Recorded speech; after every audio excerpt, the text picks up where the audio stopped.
Breaking news చూస్తున్నాం. ఇటు singer Mangli కేసులో రోజుకొక ట్విస్ట్. ఇటు మధు అరెస్టుతో బయటకి రానున్నాయి అసలు నిజాలు. తప్పు చేస్తే తనను జైల్లో వేయాలంటూ మంగ్లీ మరొక వీడియోని రిలీజ్ చేసింది. మైక్రో ఫైనాన్స్ స్కామ్తో తనకు ఎలాంటి సంబంధం లేదంటుంది మంగ్లీ. అసలు మైక్రో ఫైనాన్స్ అనే ఆ పేరు, ఆ పదం కూడా, ఆ పదానికి అర్థం కూడా నాకు తెలియదు అంటూ మంగ్లీ చెప్పుకొస్తుంది. మంగ్లీ పైన ప్రధాన ఆరోపణలు చేస్తున్నారు ఇటు బాధితులు. మంగ్లీ తప్పు చేయకపోతే బాధితుల వైపు నిలబడాలంటూ ఇటు సవాళ్లు విసురుతున్నారు. ఇటు మధుపై ఎందుకు కేసు పెట్టలేదని ఇటు మంగ్లీని బాధితులు నిలదీస్తున్నారు. మంగ్లీని కేసులోంచి మధువే కాపాడుతున్నాడంటూ ఇటు హిమాకాంత్ రెడ్డి ఆరోపిస్తున్నాడు. ఈ క్రమంలోనే మంగ్లీ కేసు బాధితులపై అటాక్కు యత్నించారు. ఇటు ఆర్టీవీ ఆఫీస్ ముందు దుండగులు హల్చల్ చేశారు. ఇటు డిబేట్ జరుగుతున్న సమయంలోనే ఆర్టీవీ కెమెరాకు సంబంధించి ఈ దుండగుల చర్యలు చిక్కాయి. డిబేట్ జరుగుతున్న సమయంలో దాడి చేయాలని కుట్రకు పన్నినట్టు తెలుస్తుంది. ఆర్టీవీ కెమెరాకి ఆ వ్యక్తులు చిక్కారు. దానికి సంబంధించిన విజువల్స్ని కూడా మనం చూస్తున్నాం. మొదటగా ఇటు మంగ్లీ ఏం మాట్లాడుతుంది, మంగ్లీ ఇంత జరిగినా కూడా ఏం చెప్పుకొచ్చే ప్రయత్నం చేస్తుంది, తన ఇన్వాల్వ్మెంట్ లేదని మాట్లాడుతుందా, ఉందని మాట్లాడుతుందా, ఒకసారి తన మాటల్లోనే వినే ప్రయత్నం చేద్దాం. తప్పు ఎవరు చేసినా శిక్షార్హులే. ఈ మైక్రో ఫైనాన్స్ అనే పదమే నాకు తెలియదు. అలాంటిది నేను ఇంత పెద్ద కుట్ర చేశాను అనే అభియోగాలు నాపై రావడం నన్ను చాలా దిగ్భ్రాంతికి గురి చేసింది. నన్ను ఆదరిస్తున్న తెలుగు కుటుంబ సభ్యులకు మళ్ళీ చెప్తున్నా, మీ మంగ్లీ ఎలాంటి తప్పు చేయలేదు. ఈ కేసుకు నాకు ఎలాంటి సంబంధము లేదు. అబద్ధాన్ని అబద్ధమని చెప్పి ఇంత గొంతు చింపుకొని చెప్తున్నా కూడా నాపై బురద చల్లడం ఆగడమే లేదు. అందుకే ప్రతి చేతిలో ఉన్న మొబైల్ కు, రిమోట్ కు నా మొర చెప్పుకుంటున్నాను. చట్టాన్ని గౌరవించే పౌరురాలిగా బాధితులకు న్యాయం జరిగేందుకు, దర్యాప్తు అధికారులకు సహకరించేందుకు నేను సిద్ధంగా ఉన్నానని మీకు విజ్ఞప్తి చేసుకుంటున్నాను. మంగ్లీ ఎలాంటి తప్పు చేయలేదు, చేయదు కూడా. ఈ మైక్రో ఫైనాన్స్ కేసు చీటింగ్ కంపెనీకి డబ్బులు వసూలు చేసిన వివాదంలో నాకు ఎలాంటి సంబంధం కూడా లేదు. చట్టం ఎవరికి మైక్రో ఫైనాన్స్ అనే పదమే నాకు తెలియదు అంటూ ఇటు మంగ్లీ మాట్లాడుతుంది. అసలు నాకు ఎలాంటి ఇన్వాల్వ్మెంట్ లేదు, నా మీద బురద చల్లే ప్రయత్నం చేస్తున్నారు. నేను కుదిరినంత దాని గురించి నేను ఎక్కడైనా సాక్ష్యానికి రావడానికి సిద్ధంగా ఉన్నానంటూ ఇటు మంగ్లీ చెప్తుంది. మరో పక్కన రైట్ సైడ్ బాక్స్లో మనం చూస్తున్నాం ఇటు మధుని అరెస్ట్ చేసిన విజువల్స్ని మనం చూస్తున్నాం. మధు అరెస్ట్ తర్వాత కీలక విషయాలు బయటకు వచ్చే అవకాశం ఉంది. మధు మాత్రం మంగ్లీని కాపాడే ప్రయత్నం చేస్తున్నాడు అంటూ ఇటు బాధితులు చెప్పుకొస్తున్నారు. మంగ్లీని కాపాడే ప్రయత్నం చేస్తున్నాడు మధు అంటూ. అలాగే ఇప్పుడు అరెస్ట్ తర్వాత పోలీసులు తమదైన స్టైల్లో ఇటు మధుని ఇంట్రాగేట్ చేస్తే ఖచ్చితంగా నిజాలు బయటకు వస్తాయి.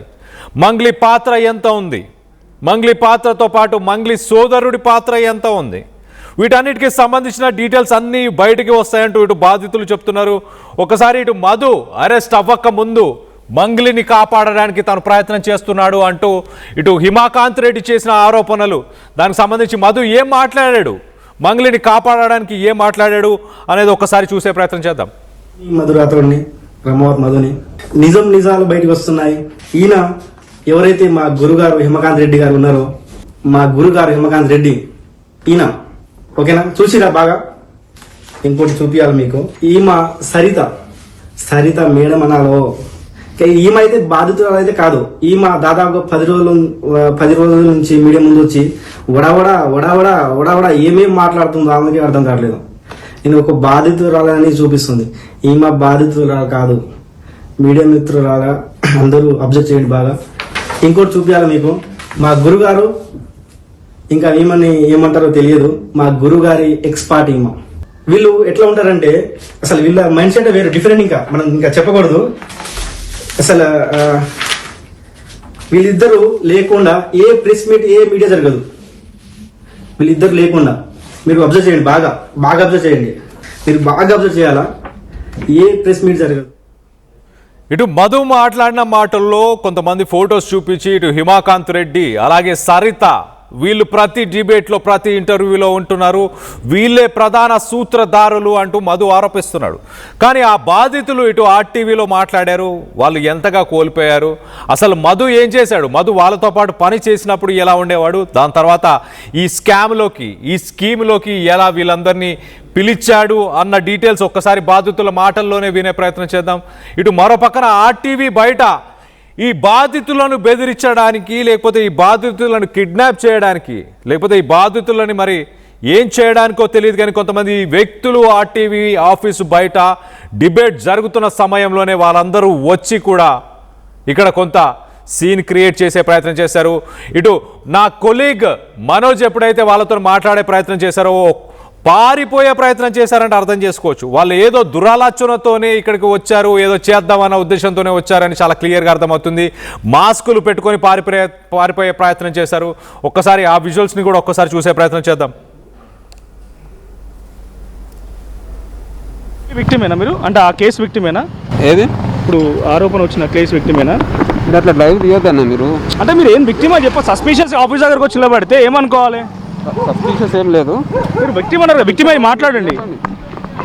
విక్టిమ్ అయితే మాట్లాడండి అన్న. మీరు కానీ మీరు అట్లా పెట్టకండి. మీరు మీ లాస్ గురించే కదా చెప్పేది. ఇప్పుడు లాస్ గురించి కానీ మీరు అట్లా పెట్టకండి. మీరేమన్నారు, విక్టిమ్ అన్నారా లేదా? అన్నాము, మేము మాట్లాడతాం కదా. మేము మరి మాట్లాడతాం కానీ మీరు ఎందుకు అట్లా లైవ్ మా ఇంకో పడుతారు? మేము పెడతాం కదా. కాదు, మీరు విక్టిమ్ అన్నారు, మీరు మాట్లాడండి. ఎందుకు భయపడుతున్నారు? అంటే ఎందుకు భయపడుతున్నారు మరి మీరు విక్టిమ్ అయితే? మీరు సస్పెన్షన్ ఆఫీస్ దగ్గరకు వచ్చే డౌట్ వస్తుంది. మా ఛానల్ ఆఫీస్ ముందు ఎందుకున్నారు మరి మీరు?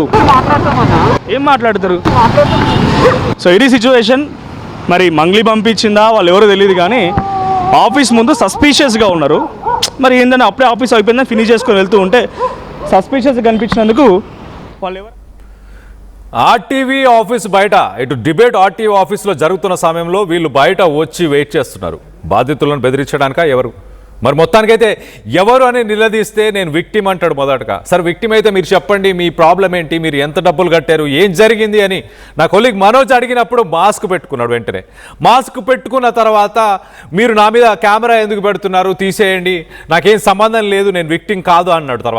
దాని తర్వాత మీరు ఇక్కడ ఎందుకు వచ్చారు, ఎందుకు ఉంటున్నారు అని అంటే పరుగులు తీయడం స్టార్ట్ చేశాడు. అక్కడి నుంచి పారిపోవడం స్టార్ట్ చేశాడు. ఒక వ్యక్తి ఇలా పారిపోతే మరొక వ్యక్తిని నా కొలీగ్ మనోజ్ మాట్లాడే ప్రయత్నం చేశాడు. ఇతనితో పాటు ఉన్న వ్యక్తే మీరిద్దరు ఎందుకు వచ్చారు ఏంటి అని నా కొలీగ్ ప్రశ్నించినప్పుడు ఆయన ఇచ్చిన సమాధానాలు ఏంటో ఒక్కసారి చూసే ప్రయత్నం చేద్దాం. సో ఇంకొంతమంది ఆఫీస్ దగ్గరే ఉన్నారు. నా ఆఫీస్ దగ్గరికి మళ్ళీ వెళ్తున్నా. మీరు అప్పటి నుంచి ఆఫీస్ దగ్గర ఉన్నారు కదా, మీరు కూడా విక్టిమ్ అని అన్నారు. ఆయన ఎవరు ఇందాక మీతో వచ్చిన? ఎవరు మీతో పాటు వచ్చిన ఆయన? నాతో రాలే. మీరే అన్నారు కదా ఇద్దరం కలిసి వచ్చినాం అని. ఇందాక రికార్డ్ అయింది, అది కూడా రికార్డ్ ఉంది. ఇద్దరం కలిసి వచ్చినామని అన్నారు, రికార్డ్ ఉంది. ఇంకో ఆయన కలిసి వచ్చినాము. మీరెవరు అసలు? అప్పటి నుంచి ఆఫీస్ దగ్గర వెయిట్ చేస్తున్నారు. మీరు అక్కడ తిరుగుతున్నానండి. నేను ఇక్కడ ఎందుకండి? ఎప్పుడు చూడలేదు ఇక్కడ ఆఫీస్ దగ్గర. ఎవరు? ఎప్పుడు ఆఫీస్ దగ్గర చూడలేదు. మా ఆఫీస్ మీ స్టాఫ్ కాదు కదా. ఆఫీస్ దగ్గర మీరు చాలా సేపు నుంచి వెయిట్ చేస్తున్నాం. వాచ్మెన్ చెప్పినాక బయటకు వచ్చినా నేను. అసలు మీరు ఎవరైనా అడుగుతున్నారు? నేను ఉండలేను. అప్పుడే మీరు మాట్లాడే సంబంధం లేదు. ఇది ఇందాక ఆఫీస్ దగ్గర వెయిట్ చేసిన దాంట్లో ఆయన కూడా ఉన్నారు. సో ఆయన కూడా నాకు సంబంధం లేదు అని అంటున్నారు. ఆయన అంటే ఏమనుకోవాలి అసలు యాక్చువల్గా? మా ఆఫీస్ దగ్గర మీరు ఏం చేస్తున్నారు, ఎందుకు వచ్చారు అని నా కొలీగ్ మనోజ్ అడిగినప్పుడు నేను మీ స్టాఫ్ కాదు కదా అని చాలా క్లియర్గా మాట్లాడుతున్నాను. అంటే మీ స్టాఫ్ కాదు కదా అంటే మీ ఆఫీస్ తెలుసు, మీ స్టాఫ్ తెలుసు, మీ బిల్డింగ్ ప్రిమిసెస్లో నేను ఉన్నాను అని ఒక రకంగా ఒప్పుకుంటూనే పారిపోయిన ఇంకొక వ్యక్తికి నాకు ఎలాంటి సంబంధం లేదు అంటూ చెప్పుకొచ్చే ప్రయత్నం చేస్తున్నారు. సో మొత్తం మీద బాధితుల మీద కొంత ప్రెషర్ తీసుకొచ్చే ప్రయత్నం చేస్తున్నారు. వాళ్ళు ఎవరు అనేది తెలియదు కానీ మొత్తానికైతే ప్రెషర్ తీసుకొస్తున్నారు. వాళ్ళని బెదిరించే ప్రయత్నం చేస్తున్నారా, వాళ్ళని కిడ్నాప్ చేసే ప్రయత్నం చేస్తున్నారా, వాళ్ళ గొంతుని నొక్కే ప్రయత్నం చేస్తున్నారా? వీటన్నిటికి సంబంధించి మరింత అప్డేట్ తీసుకునే ప్రయత్నం చేద్దాం. ఇటు మా ప్రతినిధి ఇన్నారెడ్డి అందుబాటులో ఉన్నారు. ఇన్నారెడ్డితో మాట్లాడి తెలుసుకునే ప్రయత్నం చేద్దాం. ఇన్నారెడ్డి చెప్పండి, అసలు నిన్న ఆర్టీవీ ఆఫీసు బయట కొంత గందరగోళం క్రియేట్ చేసే ప్రయత్నం, ఇక్కడికి వచ్చే డిబేట్లో పాల్గొన్న బాధితులను బెదిరించే ప్రయత్నం చేస్తున్నారా? మరోపక్కన మధుకు సంబంధించి లేటెస్ట్ అప్డేట్ ఏముంది? కళ్యాణ్, మనం గమనించవచ్చు ఈ టోటల్ ఎపిసోడ్ లో ఆర్టీవీ చాలా ఎక్స్క్లూజివ్ గా ప్రతి విషయాన్ని కూడా మనం ప్రజల ముందు, అంటే నిర్ణేతలు ప్రజలే కాబట్టి ప్రజల ముందు వచ్చే ప్రయత్నం చేస్తున్నాం. ఈ క్రమంలోనే ఇక జరుగుతున్న పరిణామాలన్నీ చూస్తున్నాం. తర్వాత దీంట్లో మంగ్లీకి ఇన్వాల్వ్మెంట్ లేదు, మంగ్లీ పేరు చెప్పి డబ్బులు వసూలు చేశారని చెప్పి చాలా కరాఖండిగా బాధ్యులు చెప్పి మనం చెప్తా ఉన్నాం.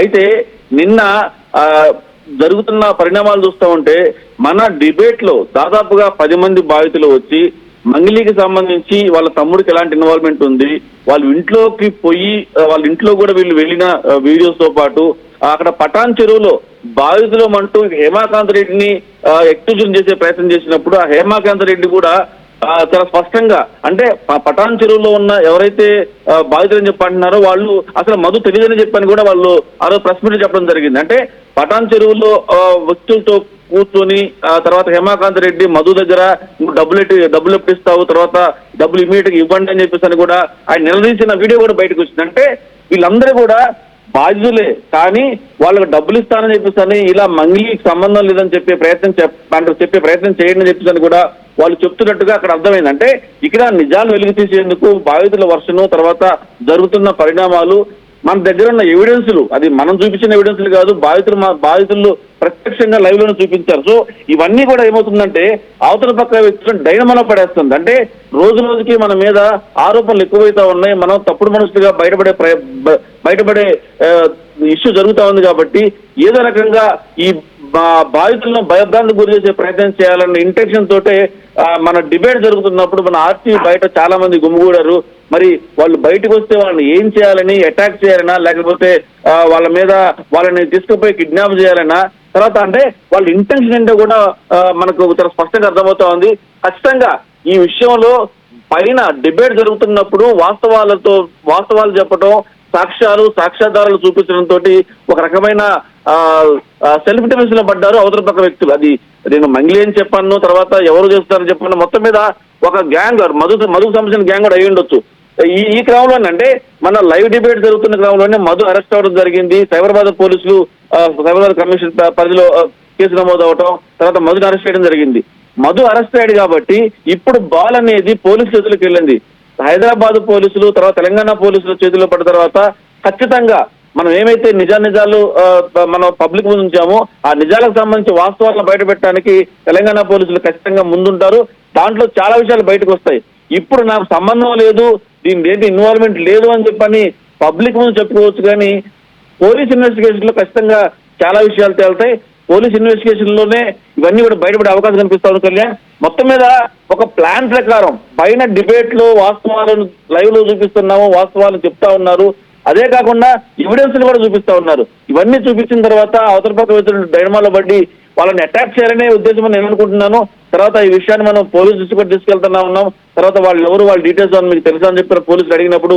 సార్ వాళ్ళు ఎవరు గుర్తులేని వ్యక్తులు పైన డిబేట్ జరుగుతున్నప్పుడు బయట గుంపులుగా వెయిట్ చేశారు, మీరు కెమెరా పెట్టగానే వాళ్ళు పరారయ్యారు. మనోజ్ వాళ్ళు ప్రశ్నిస్తున్నాం అన్నాడు. ఒకప్పుడు బాధితులు అంటారు, తర్వాత మేము కాదు అంటారు, తర్వాత కలిసి వచ్చామంట. అంటే ఆ చెప్పే మాటల్లో పొంతం లేకుండా పోతుంది. కాబట్టి ఖచ్చితంగా మైండ్ లో ఒక ఇంటెన్షన్ పెట్టుకొని వాళ్ళు ఏదో ఒక హడావుడి సృష్టించడమో, గడబడి చేయటమో, లేకపోతే బాధితులు అటాక్ చేయటమో, బాధితులు కిడ్నాప్ చేయటమో ఏదో ఒక ఇంటెన్షన్ వచ్చారు. కాకపోతే అక్కడ మన కెమెరా అలర్ట్ అవడంతో పరారయ్యారు. స్పష్టంగా మన కెమెరా నిజంగా వాళ్ళకి సంబంధం లేదు, వాళ్ళు ఎవరో తెలియదు, ఏదో మేము చూడటానికి వచ్చామని చెప్పంటే నిలబడి చెప్పాలి. కానీ అవుతున్నారంటేనే ఖచ్చితంగా దాంట్లో వాళ్ళ ఇంటెన్షన్ వేరే ఉంది. ఖచ్చితంగా అటాక్ చేయడానికో లేకపోతే ఏదన్నా గడిబిడి సృష్టించడానికి వాళ్ళు గుంపులుగా వచ్చినట్టుగా మనకు చాలా స్పష్టంగా అర్థమవుతా ఉంది. మరి ఈ విషయం మీద మనం పోలీసు దృష్టి కూడా తీసుకెళ్ళడం జరుగుతా ఉంది. ఖచ్చితంగా వాస్తవాలు బయటపెట్టే క్రమంలో ఎవరు ఎలాంటి అటాక్ చేసినా కూడా ఆర్టీ ఎట్టి పరిస్థితుల్లో భయపడే ప్రసక్తి లేదు. ఇలాంటి విషయాలను పబ్లిక్ ముందు ఉంచుతాం. నిజమే. ఒక విషయం చెప్పాలి కళ్యాణ్, ఫస్ట్ నుంచి మనం చెప్తా ఉన్నాం, మధుకు సంబంధించి సర్టిఫికేట్ దాదాపుగా ప్రతిసారి కాల్ చేస్తూ ఉన్నా. మేము ఒక వర్షం ఇస్తున్నప్పుడు ఖచ్చితంగా మీ వర్షం కూడా చెప్పండి. మా ఆర్టీవీ ఇంటెన్షన్ ఇరువైపులా వర్షం పబ్లిక్ ముందు ఉంచడం అనేది మా అని చెప్పంటే, సరే సార్ వస్తాను సార్, రేపు వస్తాను కానీ ఆయన కెమెరా ముందు రావడానికి భయపడతా ఉన్నాడు. అలాగే మధు కూడా సొంతం లేని వీడియోలు క్రియేట్ చేస్తా ఉన్నాడు. నిన్న ఇక్కడ 2 విషయాలు మనం గమనించాలా కళ్యాణ్. మన పటాన్ చెరువులో జరిగిన ప్రెస్ మీటు, తర్వాత ఈ మధు లేటెస్ట్ గా రిలీజ్ చేసిన వీడియో చూస్తే హేమాకాంత్ రెడ్డి మీద మొత్తం ఆయన మీద నెట్టే ప్రయత్నం చేసిన నేపథ్యంలో ఇక్కడ మన స్టూడియోలో మొత్తం ఎవిడెన్స్ చూపించడం జరిగింది. అంటే హేమాకాంత్ రెడ్డికి ఎలా సంబంధం లేదు, ఆయన కంపెనీని వాడుకొని ఆయన ముందుంచి ఆయన ఎక్యూజ్ చేయాలని చెప్పిన ప్రయత్నం జరుగుతుంది. కాబట్టి ఆ డిబేట్ లో ఎదురుదాడిలో స్పష్టంగా ఆయన ఏంటో చెప్పగలిగాడు. సో ఇక్కడ పటాన్ చెరువు ప్రెస్ మీట్ జరిగిన తర్వాత మధు ఇచ్చిన వీడియోతో పాటు ఇవన్నీ కూడా ఈ మధు అండ్ గ్యాంగ్ సంబంధించిన వ్యవహారాలన్నీ కూడా బట్టబలైనాయి. సో ఈ నేపథ్యంలోనే వాళ్ళు ఈ రకమైన దాడికి ప్రయత్నం చేశారు, కిడ్నాప్ ప్రయత్నం చేశారు, గడబడి చేయాలనో లేకపోతే ఏదో కిష్యూని క్రియేట్ చేసి అటెన్షన్ డైవర్షన్ చేయాలని. ఇప్పుడు మనం చూస్తా ఉన్నాం, ఈ మంగిలి కేసు ఒకటి, మంగి మీద ఆరోపణలు వస్తా ఉన్నాయి, మరోపైన మధు కూడా తప్పించుకుని తిరుగుతున్నాడు, మరోపైన సిఐడి కేసు ఉంది.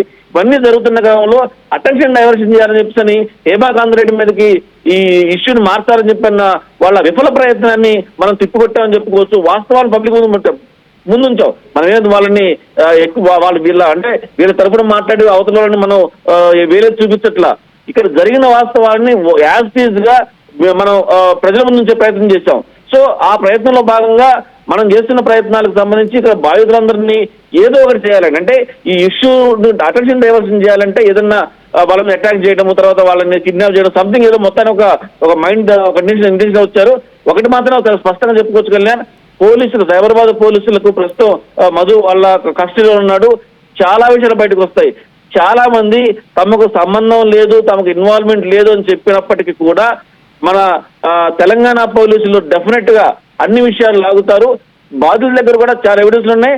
మనం కూడా చాలా వరకు అసలు జరిగిన వాస్తవాలు ఏంటి, ఏం జరుగుతా ఉంది, ఎందుకు ఈ ఇష్యూ ఇంత పెద్దగా అవుతా ఉంది, ఇన్ని కోట్ల రూపాయలు మోసం చేసిన తర్వాత డబ్బులు ఎక్కడికి వెళ్ళాయి, ఇంట్లో ఇదే కాదు కళ్యాణ్, ఇక్కడ మనం ఎంతప్పటికి కూడా మంగ్లీ వర్సెస్ సుబ్బు అని చెప్పని అనుకుంటున్న తర్వాత అసలు మధు అనే వ్యక్తి మీద మంగ్లీ ఎందుకు కేసు పెట్టలేదని ప్రతిసారి చెప్తుంటే నేను కేసు పెట్టాను, లేకపోతే పలానా కేసు పెట్టని చెప్పి అంటున్నారు. కానీ స్పష్టంగా మధు మీద కేసు పెట్టాలి, మధునే కరెక్ట్ కాబట్టి అంటే ఎవరైతే ఈ 100 మంది కావచ్చు, 150 మంది కావచ్చు, వీరందరికీ కూడా మోసం చేసి కోట్లాది రూపాయలు దోచుకున్న వ్యక్తి ఎవరైతే ఉన్నారో అతన్ని శిక్షించాలని చెప్పి బాధితుల తరపు ఉంటాను మంగ్లీ అన్నారు. మరి అలాంటప్పుడు దాదాపుగా 10-12 మంది బాధితులు రాత్రి స్టూడియోకి వచ్చారు. నిజంగా ఆమె ఇంటెన్షన్ బాధితుల తరపున పోరాడాలని అనుకుంటే మనం డైరెక్ట్ గా మన స్టూడియోకి వచ్చేసి వాళ్ళ తరపున కూర్చొని వాళ్ళ మధ్యలో కూర్చొని వాళ్ళ సంఘీభావం తెలిపే అవకాశం కూడా ఉంది. కానీ ఇవన్నీ కూడా జరగట్లేదు. సో ఏదైనప్పటికీ కూడా ప్రస్తుతం మాత్రం మధు పోలీసుల కస్టడీలో ఉన్నాడు కాబట్టి నిజాలు మరి కొద్ది రోజుల్లో బయటకు వచ్చే అవకాశం కనిపిస్తా ఉంది Kalyan. Right in Reddy, thanks for the latest update. మొత్తం మీద మంగ్లీ ఇప్పటిదాకా నాకు ఈ ఇష్యూకి, ఈ స్కామ్కి, ఈ మైక్రో ఫైనాన్స్కి నాకు ఎలాంటి సంబంధం లేదని చెప్పుకొస్తుంది. కానీ ప్రధానంగా ఇటు అడ్వకేట్ చేసిన ఆరోపణలు చూస్తే కనుక తనని ఫోన్ చేసి బెదిరించారంటూ, ఒక కేంద్ర మంత్రి పేరు తీశారంటూ, కొంతమంది డైరెక్టర్స్, అలాగే మ్యూజిక్ డైరెక్టర్స్ వాళ్ళ ఇన్వాల్వ్మెంట్, వాళ్ళతో కూడా మాట్లాడి సెటిల్ చేసే ప్రయత్నం చేసిందంటూ, వీటిని మంగ్లీ ఎక్కడా కూడా వీటన్నిటినీ ఎక్కడా కూడా ఆమె రిజెక్ట్ చేయలేదు. నేను అలాంటి పనులు చేయలేదు అన్న మాట ఎక్కడ మాట్లాడలేదు. సరే, తనకి ఒకవేళ ఈ మైక్రో ఫైనాన్స్ స్కీమ్తోని ఎలాంటి సంబంధం లేదని అనుకున్నా కూడా సెటిల్మెంట్ చేసే ప్రయత్నం ఏమైనా చేసిందా? మరి సెటిల్మెంట్ చేయకపోతే, ఎలాంటి సంబంధం లేకపోతే మంగ్లీ పేరు ఇటు అడ్వకేట్ ఎందుకు తీస్తారు, బాధితులు కూడా మంగ్లీ పేరు ఎందుకు తీస్తున్నారు, మంగ్లీ తమ్ముడు గురించి ఎందుకు తీస్తున్నారు, వీటన్నిటి గురించి మంగ్లీ సమాధానం చెప్పాల్సిన అవసరం ఖచ్చితంగా ఉంది. ఇటు బాధితుల తరఫున ఒకవేళ ఎలాంటి తప్పిదం జరగకపోతే బాధితుల తరఫున కూడా మాట్లాడాల్సిన అవసరం ఉంది. ఎందుకంటే తన ఇన్వాల్వ్మెంటు, తన పేరుకు సంబంధించిన వాళ్ళు, అలాగే తన చెల్లిని పెళ్లి చేసుకోబోతున్నాడు మధు అంటూ కూడా వార్తలు వచ్చాయి. మరి దానిపైన కూడా క్లారిటీ ఇచ్చే అవకాశం ఖచ్చితంగా మంగ్లీ క్లారిటీ ఇవ్వాల్సిన అవసరం ఉంది. ఇటు మరో పక్కన బాధితుల్లో హిమాకాంత్ రెడ్డియే మేజర్ రోల్ ప్లే చేశాడు అంటూ ఇటు మధు చెప్పుకొస్తున్నాడు. వాస్తవానికి మరి హిమాకాంత్ రెడ్డి వీడియోస్, ఒక్కసారి హిమాకాంత్ రెడ్డి షేర్ చేసిన కొన్ని వీడియోస్ ఉన్నాయి, తన వీడియోస్ని కూడా చూసే ప్రయత్నం చేద్దాం. దాంట్లో ఎవరెవరు ఉన్నారు ఏంటి డీటెయిల్గా అనాలిసిస్ చేద్దాం.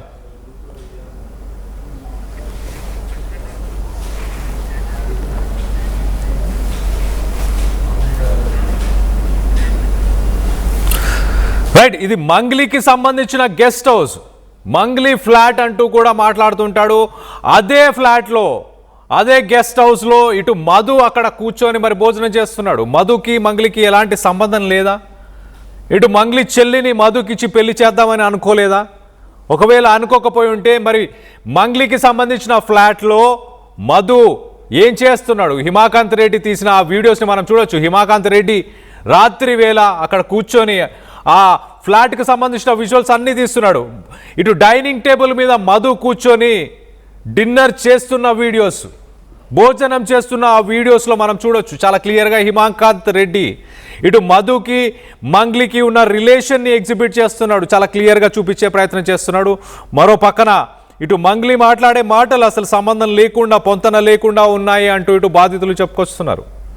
తమని మోసం చేశారు ఒక మైక్రో ఫైనాన్స్ స్కీమ్లో అంటూ బాధితులు చెప్తున్నారు. ఇటు మంగ్లీ ఫ్లాట్లో మరి మధు ఏం చేస్తున్నాడు? సెటిల్మెంట్ చేద్దామన్న ప్రయత్నం మంగ్లీ చేసిందని మీరు భావిస్తున్నారా? దీనికి సంబంధించి మీరేమనుకుంటున్నారు? మీ అభిప్రాయాలని కింద కామెంట్ రూపంలో తెలియపరచండి. మంగ్లీకి ఎలాంటి సంబంధం లేదని మీరు భావిస్తున్నారా, లేకపోతే మంగ్లీ ఇన్వాల్వ్మెంట్ ఖచ్చితంగా ఉందని మీరు భావిస్తున్నారా? ఒకవేళ ఎలాంటి ఇన్వాల్వ్మెంట్ లేకపోతే మంగ్లీ ఫ్లాట్లో మధు ఏం చేస్తున్నాడు? ఎలాంటి రిలేషన్ ఉంది మధుకి అలాగే మంగ్లీ ఫ్యామిలీకి? దీనికి సంబంధించి మీ అభిప్రాయాలు ఏంటనేది కింద కామెంట్ రూపంలో తెలియపరచండి. అలాగే మధు పోలీసుల కస్టడీలో ప్రస్తుతానికి ఉన్నాడు. మరిన్ని నిజాలు, విస్తుపోయే నిజాలు రానున్న కొన్ని గంటల్లోనే ఇటు మధు వెల్లడించబోతున్నాడు. దీనికి సంబంధించి ఆర్టీవీ ఛానల్ని చూస్తూ ఉండండి. లేటెస్ట్ అప్డేట్స్ని మీకు ఇచ్చే ప్రయత్నం చేస్తాం. మీ అభిప్రాయాలను కూడా కింద కామెంట్ రూపంలో తెలియపరచండి.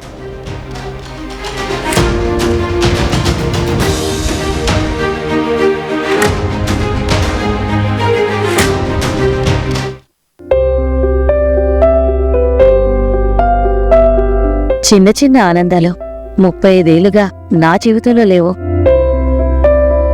35 ఏళ్లుగా నేను డైపర్లలో బ్రతికాను.